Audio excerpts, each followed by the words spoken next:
Good afternoon. Happy Tuesday evening.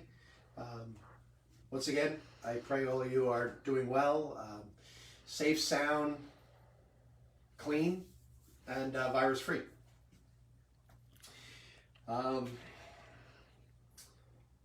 Obviously, some important things in the news today. I also had a couple good questions. A couple things on the news. I'm not going to mention directly. What I will say is that as a physician,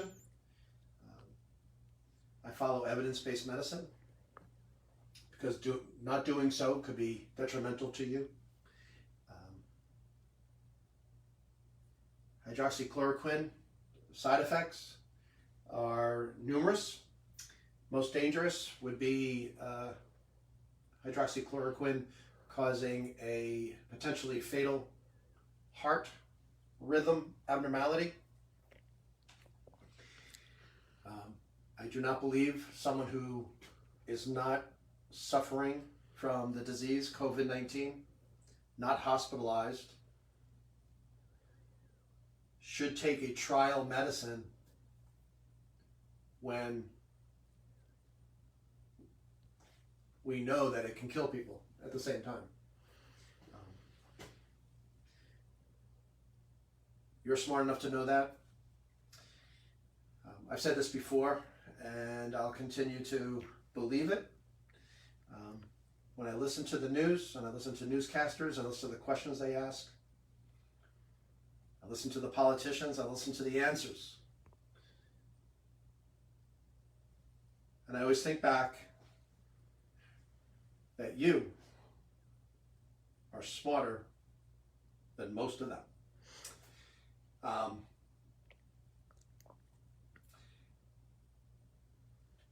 It can get confusing, all this information. It gets confusing when those we hope will lead us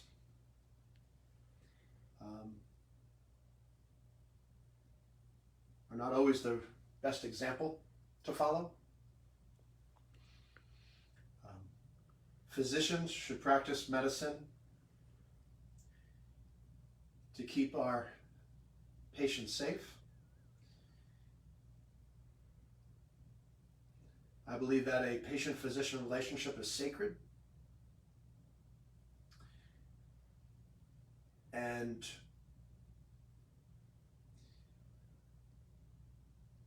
to go outside the evidence puts our patients at risk. It's the doctors who went to school for 11, 12, 13, 14, 15 years. They need to discuss dangers with their patients and be careful what they prescribe. Most of you know what I'm talking about. All of you know what I'm talking about. I'm not going to go any further with that. Some good questions on the vaccine that's been publicized as being in the forefront of vaccine trials, and also some antibody questions and comments. A vaccine is being investigated. There's over 100 vaccines being investigated all over the world. There are several companies in our country and many companies outside our country. There's this one particular vaccine that hit the news that has some optimistic, promising results. Of the people that were given a trial of this vaccine, I believe there were six people showed that they have developed antibodies to the vaccine that would hopefully protect them from COVID-19.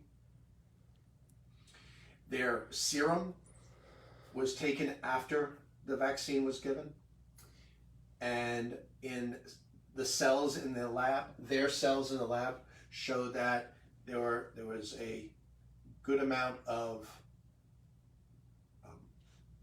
antibodies that built up against the vaccine.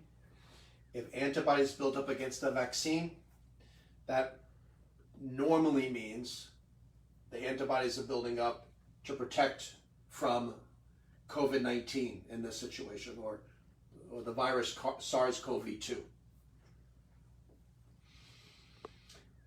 Way too early to be overly optimistic, but things are moving forward with vaccine development.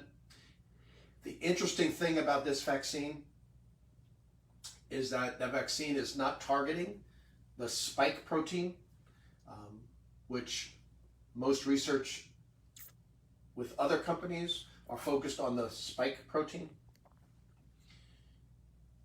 This vaccine that has been in the news is targeting it's targeting genetic material, particularly something called messenger RNA. RNA codes for the proteins that the virus needs to be replicated. So it's an interesting turn of events, interesting, and I'm optimistic that this could be a vaccine that could be effective. But once again, it's way too early to consider this a success. It's successful thus far in phase 1 clinic studies. Phase 2 is next. They're going to use a larger number of people. Phase 3, even larger number. Now we have to see if those people who developed antibodies go on to not, number one, not get ill from the vaccine, and number two, develop immunity against COVID-19.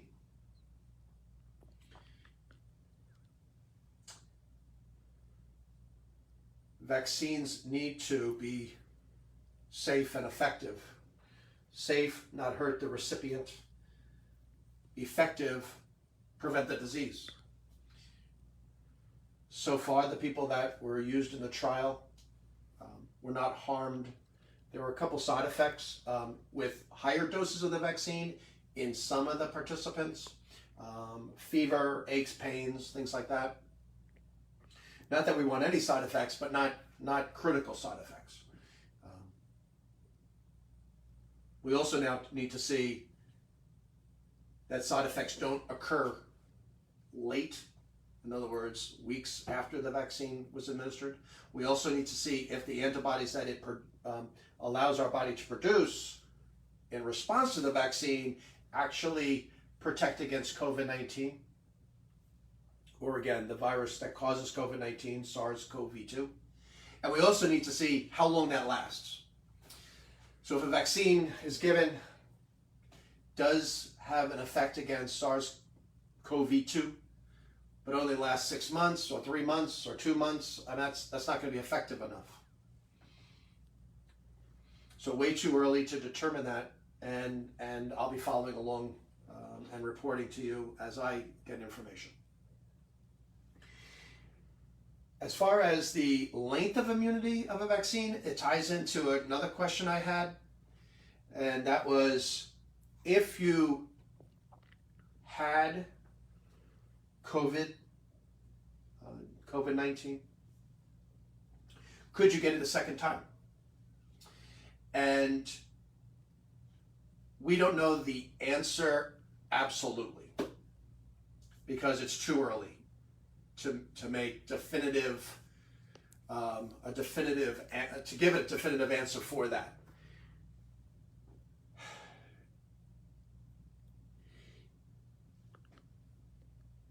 When you have a virus such as SARS-CoV-2, and the body,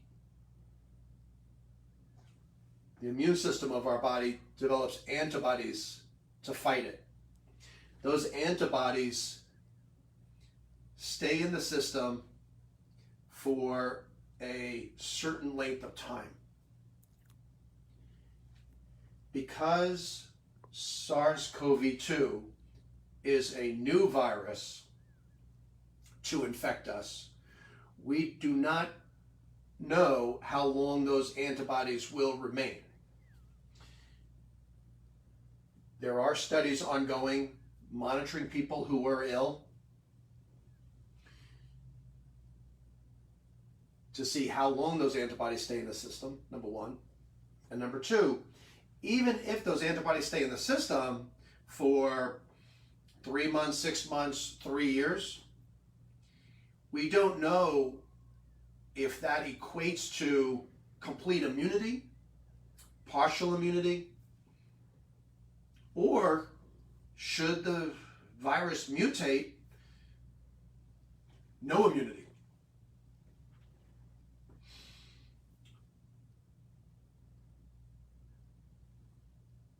The facts are still,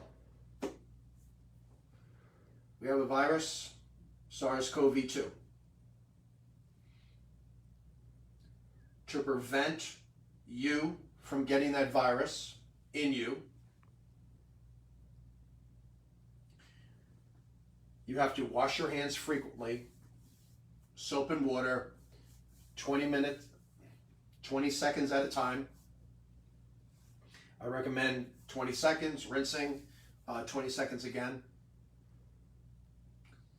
Try not to miss your wrists, try not to miss your watch. Soap and water kills this virus faster than any medication does. The trick is to kill it before it gets in us. So, I have a surface here. It has been cleaned. If there was SARS-CoV-2 virus on it, I touch that surface, it is now on my hand. If I touch my face, then it's on my face. If I rub my eye, then it's in my eye. If I have something to eat without washing my hands after I touch the surface, I'm going to ingest that virus. The easiest way to get the virus in you is to breathe it in from somebody else who's a carrier and not wearing a mask. Hopefully, those listening to this today, yesterday, last week, the week before, realize that if you take the precautions that I'm recommending, you'll never have to worry about treatment, because you most likely will not get COVID-19, because you will not get the virus SARS-CoV-2. Because if you're near someone in the public that does not have a facial covering, you're staying more than 6 feet away. And 6 feet is a minimum, but you're staying 6 feet or more away. If you are in the public, you're wearing facial covering because you don't want to affect that 70-year-old who is in the store with you, because you may be a carrier. And they may die from that virus that you gave them. I don't mean to be dramatic. I'm just trying to be real. SARS-CoV-2 is a virus that has as we said, a fat layer around it with some protein spikes coming out of it. And soap and water kills this virus. We kill the virus by washing our hands, by showering every day, a couple times a day, soap and water, washing our surfaces down with soap and water, because soap and water kills the virus. Wash our floors with soap and water, wash our shoes with soap and water, and we'll stop it. We'll stop the virus.